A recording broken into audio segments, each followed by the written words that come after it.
Do you still believe the president could be a Russian asset? I think it's possible. I think that's why we started our investigation, and I'm really anxious to see where Director Mueller concludes that. So that Andrew McCabe interview from last night on CNN, standing by his decision to investigate the president, former acting FBI director, making the rounds in a big way on the talk shows, promoting his new book. Want to bring in our headliner today, Bill Bennett, former Secretary of Education and host of Wise Guys on Fox Nation. How you doing? I'm all right. We're keeping you busy, aren't we? Yeah. So interview after interview is MSNBC this morning, NBC yesterday, CNN last night, 60 Minutes Sunday night. You've seen it all. You've watched it all. What do you think we're learning from him? Well, interesting. Well, we're learning a lot about our culture, aren't we, in the country and the division. Media tour for a guy who, the Inspector General of the Justice Department said lied and should be fired and should not be given his pay. But he's out on a book tour. Other people who've lied are going to prison, maybe for life, but they're associated with Donald Trump as opposed to being opposed to Donald Trump. That's the biggest picture I see. The other thing is, how do you believe him? What do you believe of what he is saying? If I believe him, then I have more questions. I noticed that interesting piece that came up after the 60 Minutes, where he talked about, oh, well, I reported this to the Gang of Eight. What did you report to the Gang of Eight? If he reported to the Gang of Eight, McConnell and Ryan and all that, that there was an investigation, a counterintelligence investigation, which is what this is about Russia, why would anybody have any objection? My question is, did you mention you were looking at the 25th Amendment and talking to cabinet members? I doubt that he did that. I mean, it's fascinating to watch this all unfold. He's really putting himself out there, multiple interviews. He's saying a lot. Some of it contradicts. He's contradicting himself, the timelines that have been laid out. What do you think needs to happen here? In Washington, the thing I learned after being there many years, I guess I'm still there, I'm part of the swamp, I guess, but is you're either on offense or you're on defense. So he's on offense, and he's being caught in all sorts of lies. But he's got to set himself up as best he can, because in April, the same Mr. Horowitz is coming out with another report, which I think will be very damning. And their investigations. That's the Inspector General. The Inspector General of the department, correct, yeah. Let's go to The View from yesterday, all right? Yeah. Here's the exchange from Meghan McCabe. I don't watch it, but let's see it. Here we go. Were you ever a leaker to the New York Times? Absolutely not.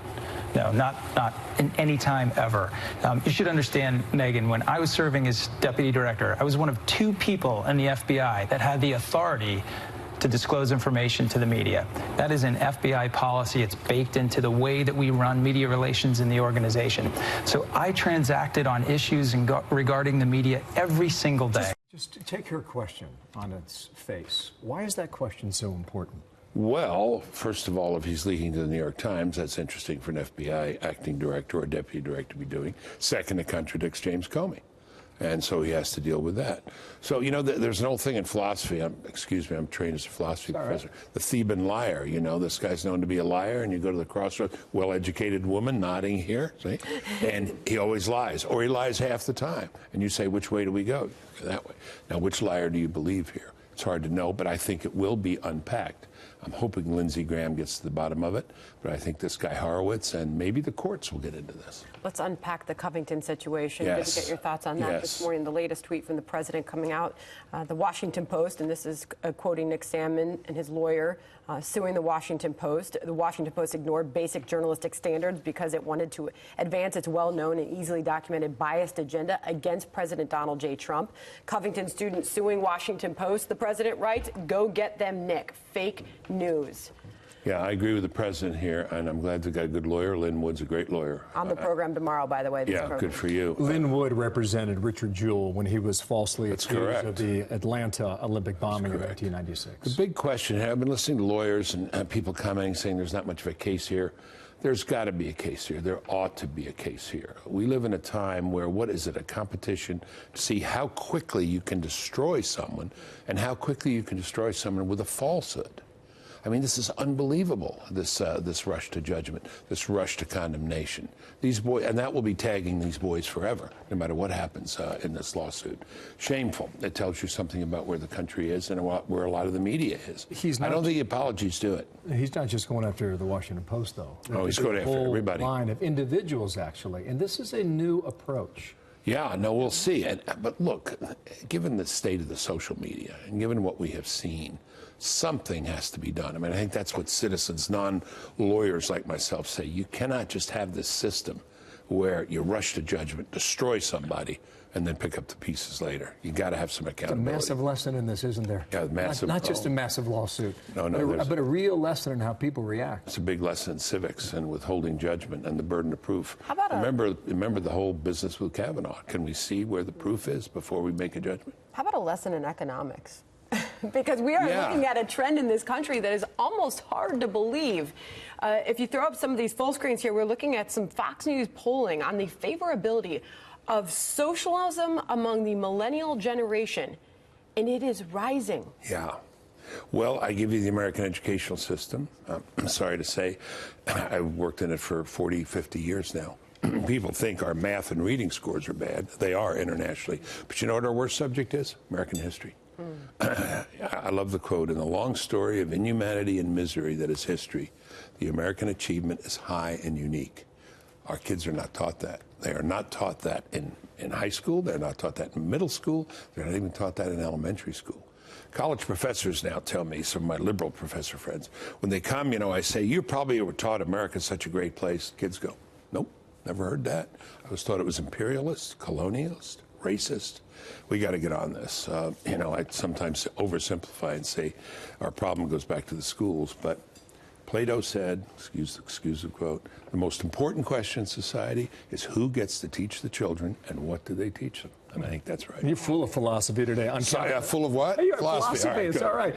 Similar poll among millennials about capitalism. We show you what's happening here. Some good news here, actually. 57% favorable for all people, 49% for millennials. That's got to give you some hope. Gives me some hope, but that's an aging demographic there. So let me ask you this. So when Bernie Sanders comes out and he has his rally, he raised $4 million in 12 hours. Yeah. Don't think he's not formidable at the age of 77. He is. What is the attraction for someone under the age of 30? Well, I don't know what the attraction is, but he was like Father Abraham, I thought the other day. I'll speak favorably. He said, "Well, they've all learned from me. They've all learned from me." I think I got a fairly good Bernie accent. I come from the same part of Brooklyn. They're all saying what I'm saying. And let them run with that lesson in 2020. It is amazing to me how far left, how fast that party has moved left. And I don't see them coming back to the middle. What are the implications of that for 2020, do you think? I think it's very good for Donald Trump because I think people can say, well, maybe we need to temper capitalism with more charity, with more understanding.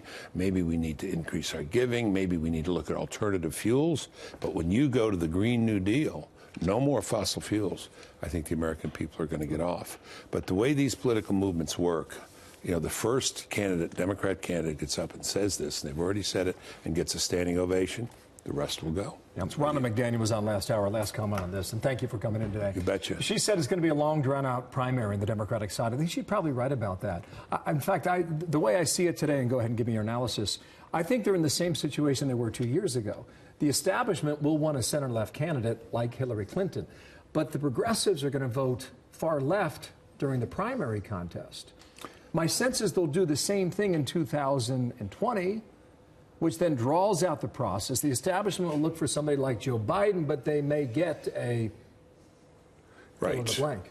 Well, first of all, if they do one-on-one debates, we will go into 2022 before there's an election, because there's about 46 of them, as best I can tell. So the sorting out is amazing. But look where the energy is, and look where the passion is. And the energy and the passion is in the left. It's in AOC and the others. And, they really need to remember that this is still a centrist country.